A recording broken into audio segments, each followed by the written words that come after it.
Welcome to today's webinar, the third webinar in IFAI's series of Scaling Up trainings discussing agriculture production tools and economic forecast models to help build strong tribal food business and food systems throughout Indian country. This webinar will discuss the process to become a USDA certified vendor, a prerequisite step for selling to federal nutrition assistance programs, such as the Food Distribution Program on Indian Reservations, also known as FDPIR. The training will also feature individual perspectives from those who have successfully guided tribal food business and with the certification process. First, I want to go over some housekeeping. All attendees will be muted during the presentation. However, you can use the control panel to submit questions using the dialog box. We will have a set time set aside at the end of the presentation to answer those questions. Also, a quick note, we will also post this webinar, the recording, on our Indigenous Food and Agriculture Initiative's YouTube channel, and follow up on that with an email that includes the webinar recording and the PowerPoint presentation. I'd like to introduce today's presenter, Blake Jackson, IFAI's policy author and staff attorney, and I'd also take this moment to introduce our guest speaker, Dan Cornelius, a member of the Oneida Nation of Wisconsin. He has worked with the Intertribal Agriculture Council's technical assistance specialists for the Great Lakes region since April 2011. Among other areas, Mr. Cornelius' work is focused on expanding value-added production, enhanced partnerships and networks, and new market opportunities for tribal agriculture producers. And at this moment, I will hand it off to Blake.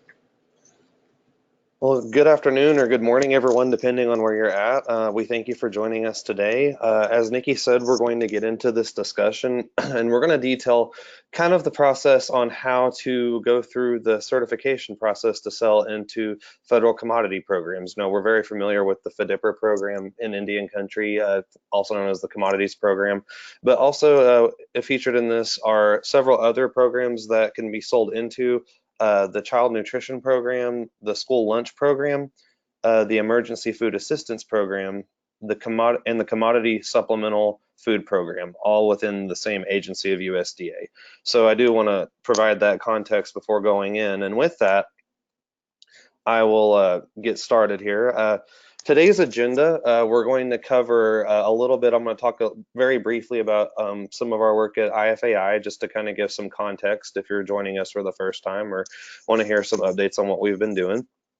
I'm then going to go through the food procurement process that USDA Agricultural Marketing Service conducts, and kind of how the whole thing kind of the bids are put, offers for bids are put out, and how you go through the process kind of from cradle to grave, to kind of give some overview and some context to our discussion. But we're really going to focus on step 3 of that, which I'll get into a little bit here in this discussion, which is how to become that certified vendor, because you can only participate in this process if you do have that USDA approval and certification there.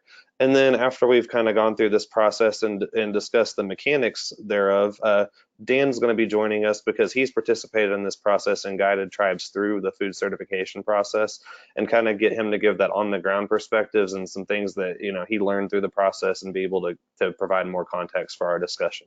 And then we'll have a brief question and answer period to answer any questions that may come up throughout this training. I will say that, as Nikki highlighted, this will be recorded and available on our YouTube channel after we have finished later today, and also the PowerPoints will be available for your review as well. And you'll notice throughout this discussion there are hyperlinks to several of the resources that I'm discussing for your convenience. So when that is distributed, you can click on that and get right to those resources as part of the accessing and convenience for your viewing later. With that said, I am going to discuss some of our work at the Indigenous Food and Agriculture Initiative. We were established in 2013 at the University of Arkansas School of Law.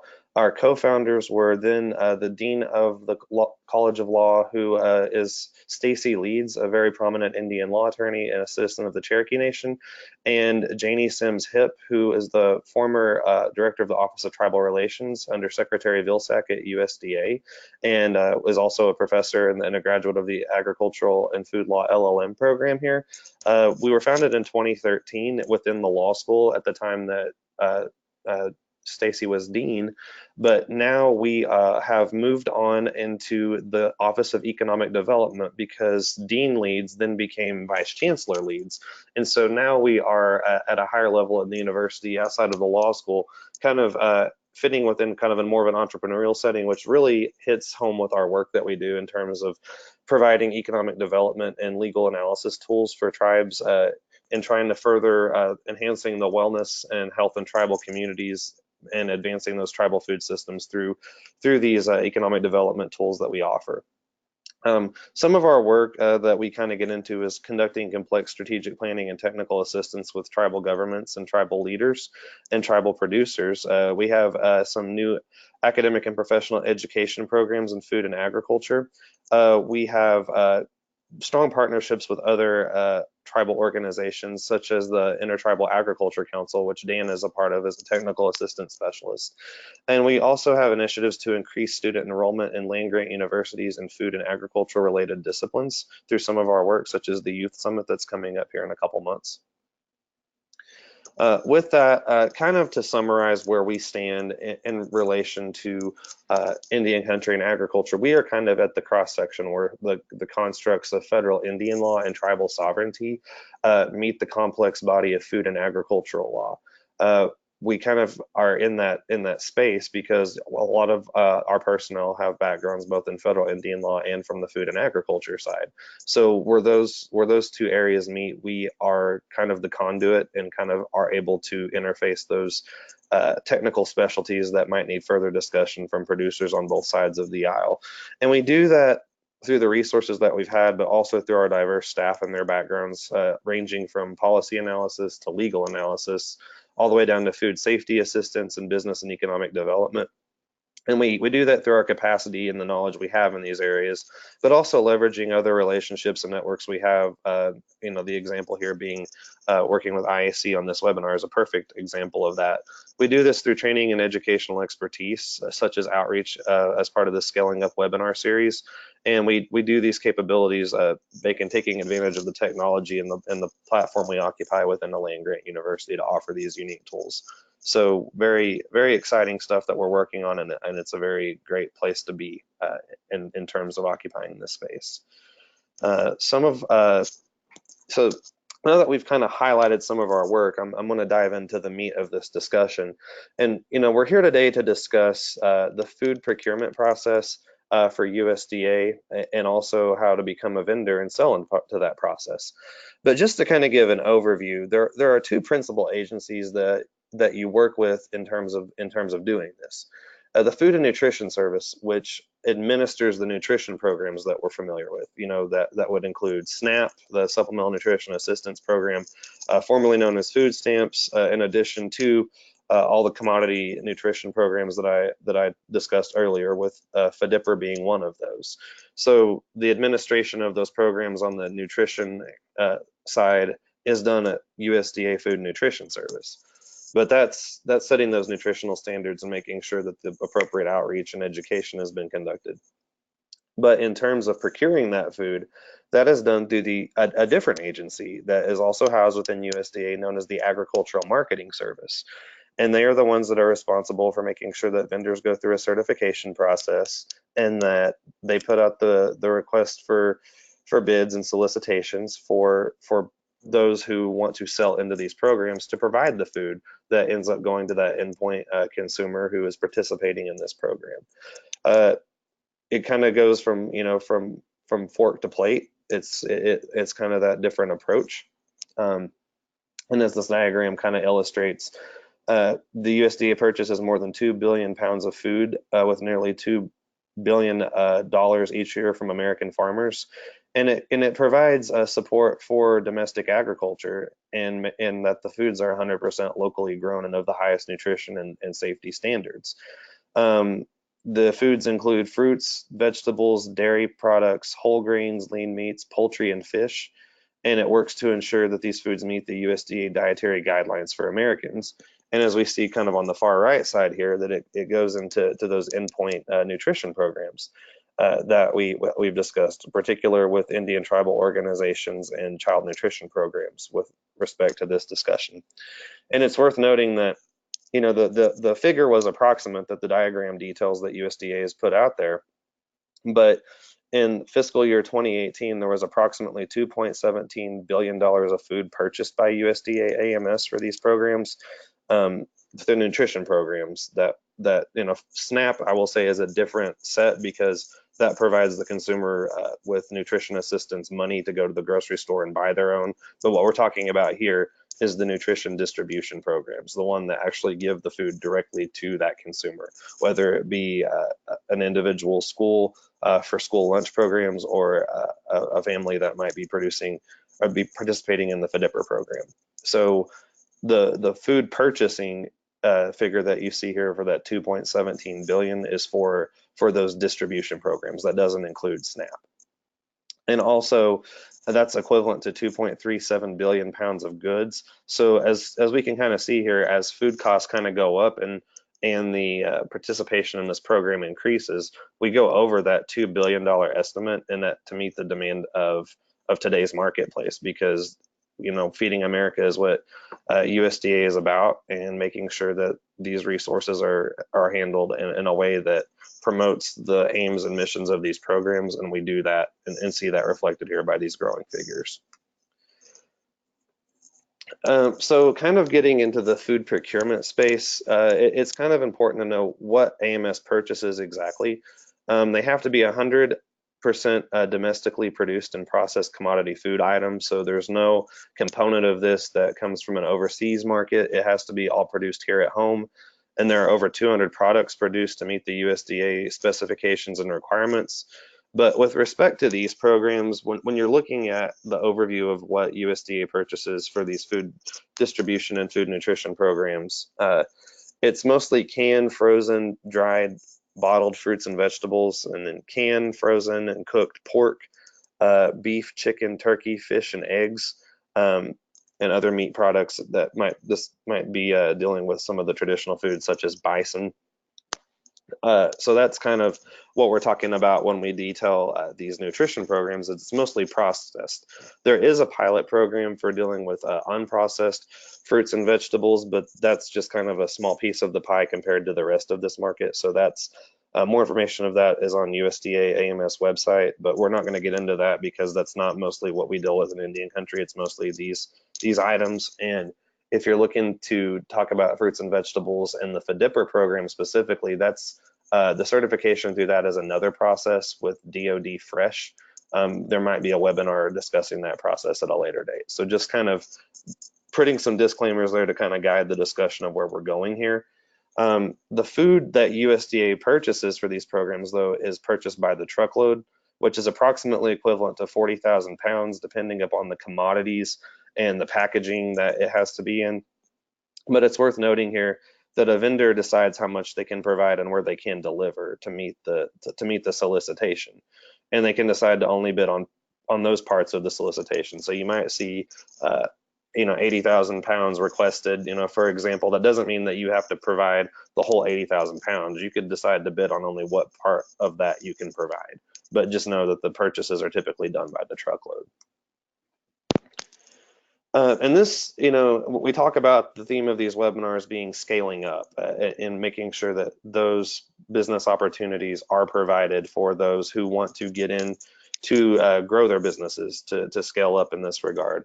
And this presents very unique opportunities for Indian country because it provides a guaranteed market for food and crops produced, because the government is always going to be purchasing these products to provide for these programs.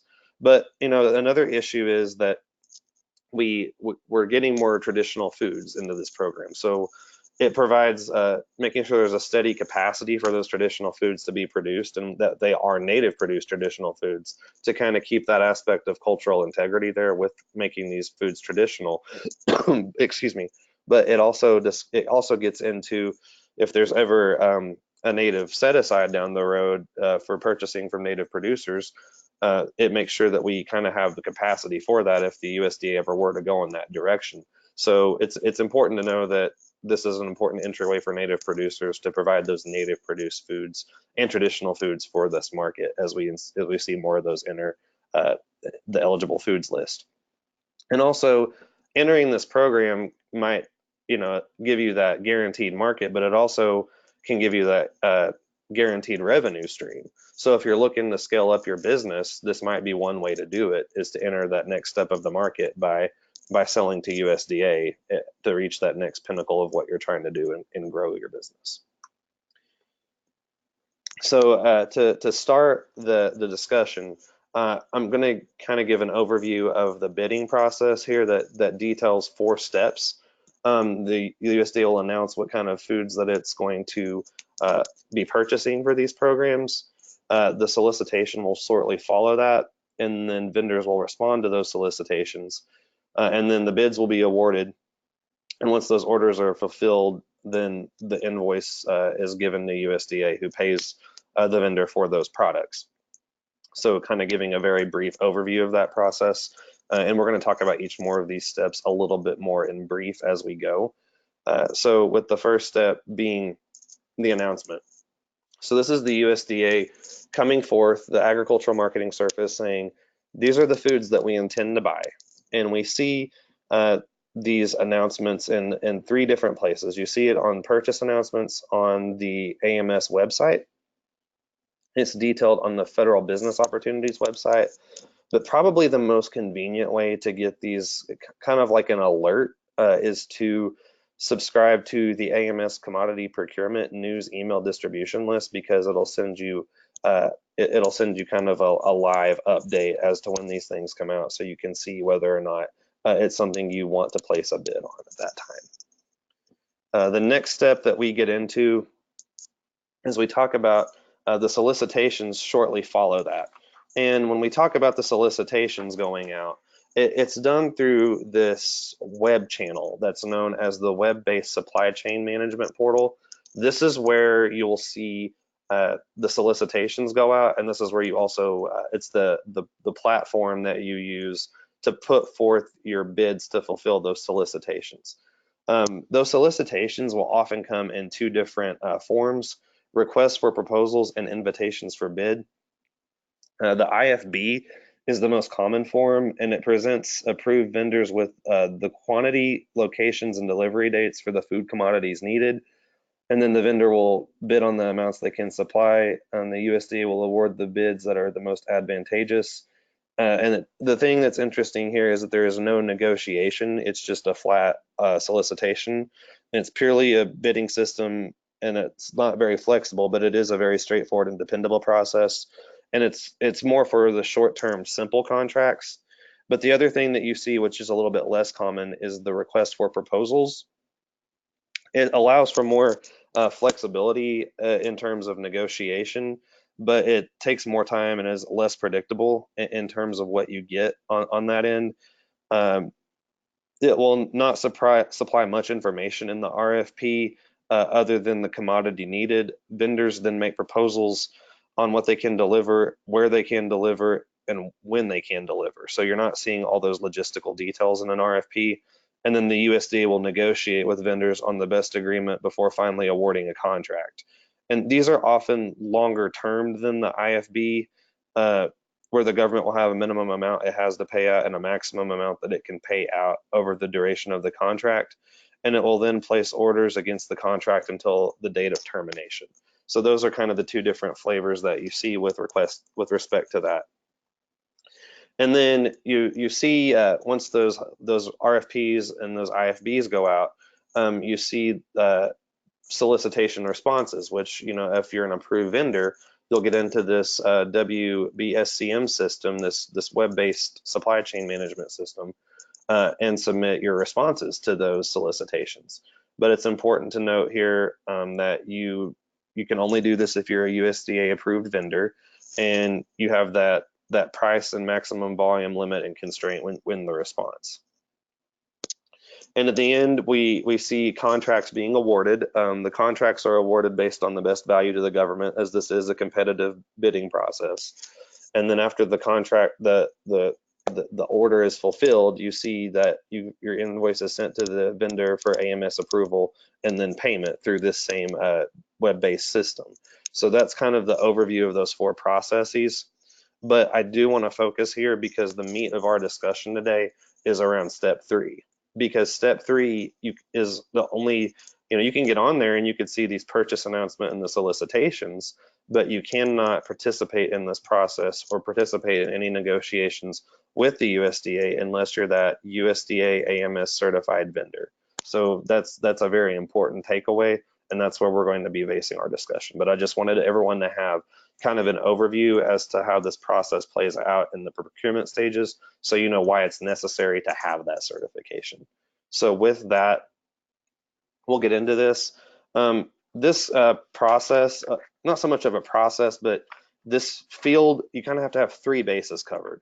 You have to look at your overarching documentation with this. The overarching documentation consists of a master solicitation, the commodity specifications, which are going to vary depending on what you're trying to sell into these programs, and the qualification requirements for prospective vendors. It's a document that kind of details this process a little bit more. And this detailed list is just an overview slide. These are going to be discussed more as we go. But just wanted to give everyone kind of a preview. So that's kind of the initial assessment you'll do. The different you'll have to register your business in a couple of different places. And the system for award management, that's one website you'll have to register on, and then complete the WBSCM vendor registration form, and then also look at the SBA size standards tool to see if you can certify as a small business or a disadvantaged business under the SBA criteria. And then once you've done that registration, you also have to do a completed application to the Agricultural Marketing Service, which you're going to need a letter on your company letterhead. You're going to need 3 letters of references from your consumers that have purchased your product. You're going to need your Dun & Bradstreet business information form, which is commonly known as your DUNS number, and also get a copy of your financial statements to submit with that. We're going to go over all this a little bit more, but that's just kind of the overview of this. So when you kind of look into whether or not you want to enter into this program or not, you need to look at the overarching documentation that you have to review. The first piece that you're going to see here is the master solicitation, and this is applicable to anyone who wants to sell any commodity or any product into these programs. It's the legal document that will make up the base of your contract with the government, and so if you're awarded a bid in the contract, you will be bound by this master solicitation. So that's kind of an overall agreement that you're agreeing to with the federal government. Think of it, if you're familiar with master services agreements, that's kind of the overall thing that dictates the business relationship. And it has some specific requirements, such as food defense, plant system audits, shipment and delivery logistics, and the invoices and payment details.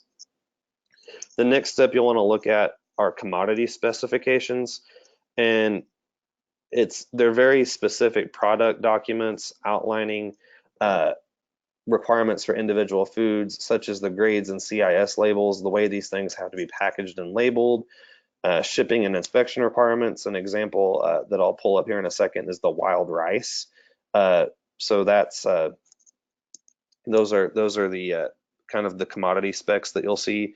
And then you'll need to kind of examine the qualification requirements for prospective vendors to make sure that you're comfortable with this overall process before you go through it. So just kind of detailing that overall, I'm going to provide an example here. If I can pull up this wild rice example, I think it's helpful to kind of see where this comes from.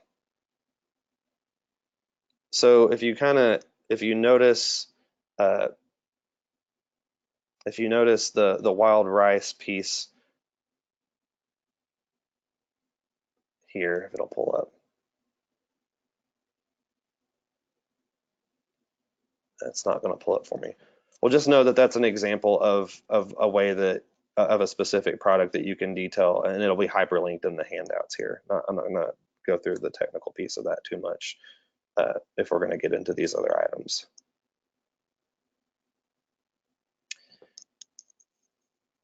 Nikki, it appears my PowerPoint's hung up.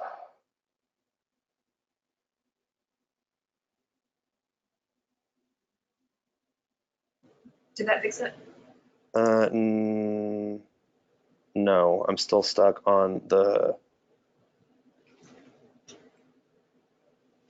Here we go. Okay, so To detail more of the master solicitations and the commodity specs that we discussed, we discussed that there's going to be some different inspection requirements and different things you've got to comply with in terms of audits and food safety.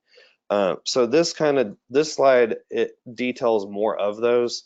So in doing this, you're going to see that you have to have a food defense plan, which, if you're familiar with the food safety plan, kind of details how you're complying with overall federal food safety requirements, who's the responsible party, your hygiene practices, the way that you're conducting your temperature logs, things of that nature. And each that is required for no matter what you're selling into this program, because that's part of the master solicitation. And also the USDA will conduct a pre-award plant survey or a capability assessment. And this is important because it makes sure that you are able to comply with your food safety and food defense plans, and that those are working properly. But it's good to know that you will have to have the food defense plan and the pre-award plant survey or capability assessment. That'll be conducted and provided before a bid is submitted. And vendors are responsible for scheduling a yearly plant survey to show continued compliance. And it's also worth noting that AMS may perform unannounced random surveys as needed to make sure that you are complying with that. Another piece that you'll be required to produce is the proof of domestic origin. You have to show that your food is 100% domestically produced, because that's the goal here, is supporting American agriculture. So you have to ensure that these are all domestically produced products you're putting into this market. Also, you'll have to have a product traceability plan that details your lot numbers or whatever tracking process you would use in case there is a food recall. And now the rest of these 4 through 7 are dependent upon what you're selling into the program. So if you're selling fresh fruits and vegetables under that pilot program, you'll have to make sure that you're complying with GAP, Good Agricultural Practices and Good Handling Practices, GHP. If you're putting processed foods into these programs, you're going to have to comply with the Good Manufacturing Practices, which are FDA controls. And then also, if you're putting meat, poultry, and egg products in there, you will also need to comply with HACCP, the Hazard Analysis and Critical Control Point. So just know that and these details are in the commodity specifications, depending on what you're selling into these programs.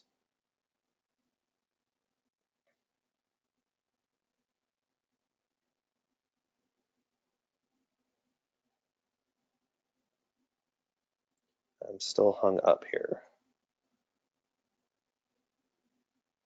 Okay, so the next step is business registration. So you will need to get into the system for award management.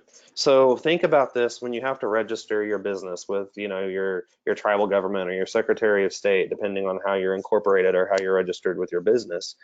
This kind of acts like a similar portal within the federal government. It's just a way for you it's just a registration place for you to put your company profile for the federal government to have. It's a free initial registration, but it does require a yearly renewal. So it's just where you have to make sure that you're a registered business with the federal government for the purposes of doing these programs. Once you have that, you will have to register for the web-based supply chain management portal that we talked about earlier. And it's where solicitations will be posted and where bids are submitted.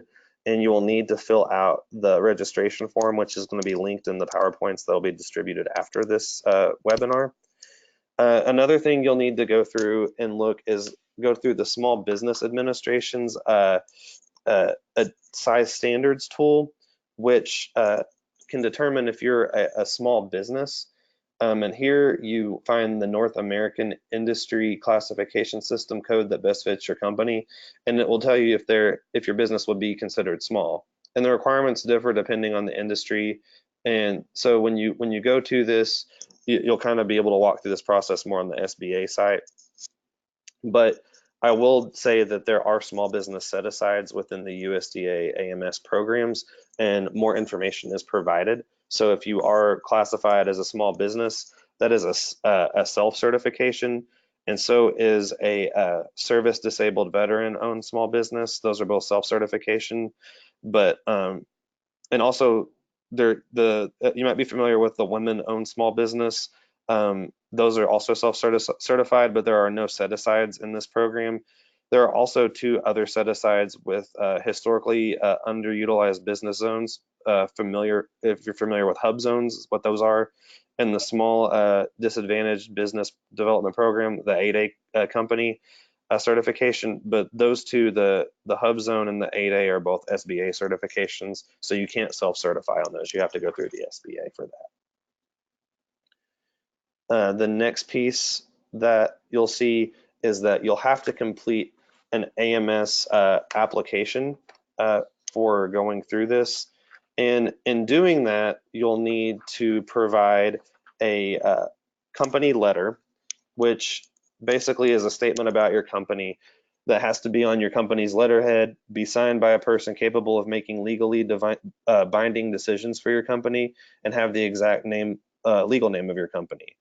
And it'll need to explain the history of your company, how long you've sold your products into the commercial markets, and anything else that you might want to include that can detail, your record of integrity, your business ethics, anything that you think might be relevant in that field to show why the government should pick you and award you the bid. You'll also need 3 letters of reference from separate satisfied customers who have purchased your product in the past. You will also need to get your Dun & Bradstreet D&B information report.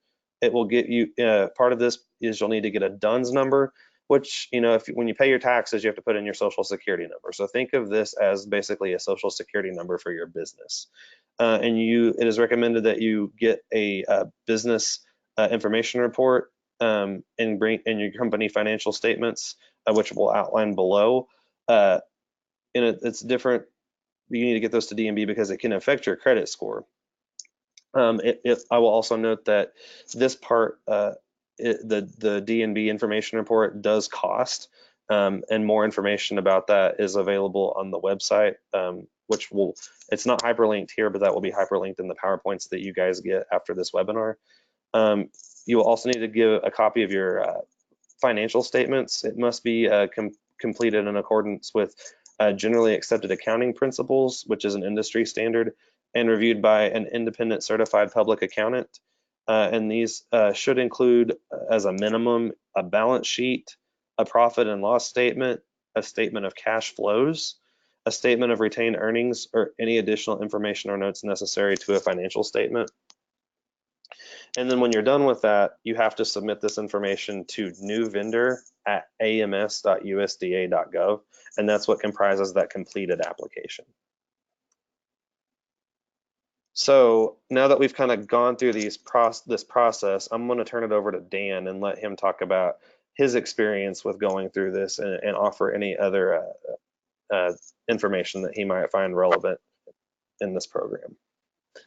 Thank you, Blake. So I'll just provide a little bit more of overall context. Blake did a nice job of just talking about kind of the background on some of where these purchases come from, but I want to talk on wild rice, and really going back to in the Farm Bill, in particular the 2008, 2014 Farm Bills had directed USDA to include traditional foods as part of the FDPIR or CMOD program, and nothing really happened until 2015. There was $5 million that was appropriated, and there had been a push for almost 30 years to get wild rice into that program. With that $5 million, it provided a source of funding to be able to do it. So we worked closely with USDA, pushed them along a little bit at the beginning, but then they were able to develop what's called a product specification. If there's going to be a new product, you need to have that specification of what it is.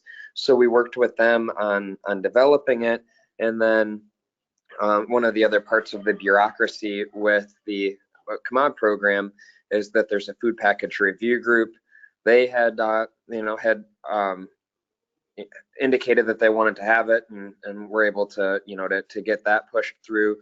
So when the solicitation for bids finally was getting ready, we still needed to get the tribes certified as federal vendors, and that process took a few months to get done, but we had 2 tribes that successfully completed it. And just to give some context on some of the opportunity with these type of markets, USDA was looking, they would buy up to 200,000 pounds of hand harvested wild rice per year. Unfortunately, last year was a bit of a down year for harvesting, and there was only 20,000 pounds came in with the bids. But there's been roughly 150,000 pounds that have gone in the past 3 years, and USDA is paying roughly $10 a pound. Last year I think was a little bit higher, 11, almost pushing 12. But now that price, that's including packaged and delivered, in this case, to Kansas City, Missouri, where one of the 2 commod warehouses is located. A little bit more context, Blake had mentioned the $2 billion for the commod program. That's a $145 million a year program. It's my understanding for this next fiscal year that they're looking at a $3 million appropriation for traditional foods. But you look overall at that program, if we're able to get 10% of that going toward tribal products, and that's almost $15 million a year. But the process of going through all that paperwork, it did take quite a bit of time. Intertribal Ag Council did provide some support through that process. Something as simple as just getting the letters, the reference letters. We're able to help with that, and and then if there are issues, able to work with USDA. I will say that that the AMS procurement staff with USDA were extremely helpful. They wanted to see it work. Food Nutrition Service wanted to see it work, and with wild rice, I think it was a lot easier than something like Buffalo, where there were struggles that lasted quite a couple of years for vendors to get through that process, because wild rice has a much lower risk. So that's something that you're going to want to keep in mind, is that different products are going to have a different level of burden based on on the risk associated with that food. But in the case of wild rice, it's been I think a good success story of fairly large market opportunity and more dollars going back to producers and to the tribes, and for a product that is really staying within Indian country and going to people who really appreciate it.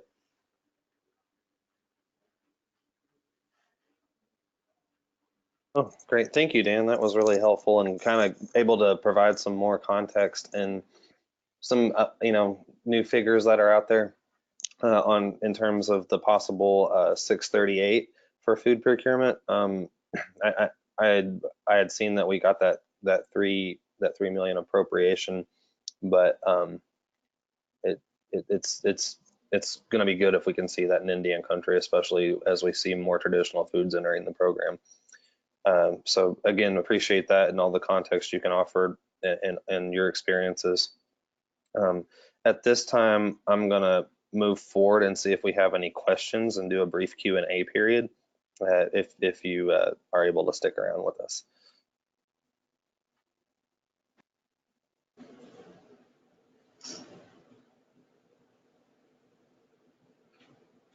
Do we have any questions in the queue, Nikki? Not currently. I do want to make a note that this will be, the recording will be up on our YouTube channel a little bit after we end the session, and that YouTube channel is Indigenous Food and Agriculture, and there will also be a follow-up email with the slides as a PDF and all the information you'll need from this webinar. And if you have any questions, you can use the question panel in the control panel and just ask there, and it'll be read aloud and we'll get an answer for you. I'm going to skip to the next slide real quick. If there's a question that you can't think of right now, do know that we are here. And my email is here at the bottom. And I will, if I don't have the answer, I will research it and try to find it for you guys. I'll consult with our staff. We can work with Dan to figure out if he has more information on this. So just know that we are continually here as a resource, and that we are able to provide that assistance if you guys want us to explore an issue further in detail than we've been able to discuss today. But as Nikki highlighted, these PowerPoints will be available. This discussion will be archived in a recording for you to view it later. And so if something does come up that we might not have covered, or if you get into this process and there's, you turn over a few stones and realize that you might need some further clarity on something, just please feel free to reach out to us. That's what we're here for.